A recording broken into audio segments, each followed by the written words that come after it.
देख, मुझे लंबे वादों से खौफ आता है। लंबे वादे दूर उफ्तादा ख्वाबों को कुम्हला देते हैं। बेहद बड़े संसार में धूप की पोर हमारे जिस्मों के मौजूदा हब्स को छू के गर्मी और चमक से भर जाती है। यूं लगता है मिट्टी के हंगाम में जीवन अपने आप से थका हुआ है।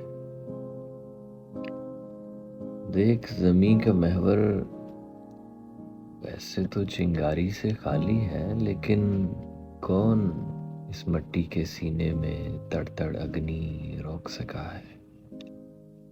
कौन इस दर्द के सेल में बल खाते वादों से कट के जी पाया है?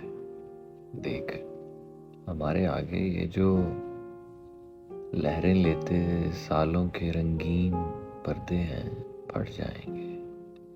बोझल बोझल दबे हुए लोगों में बेताबी की सुर्ख लकीरें मिट जाएंगी।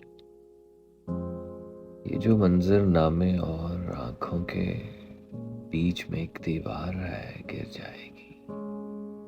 घायल खलकत एक दूजे के आईनों में कितना देखे, लम्स का जादू वीरानी के युग से कैसे आंख मिलाए।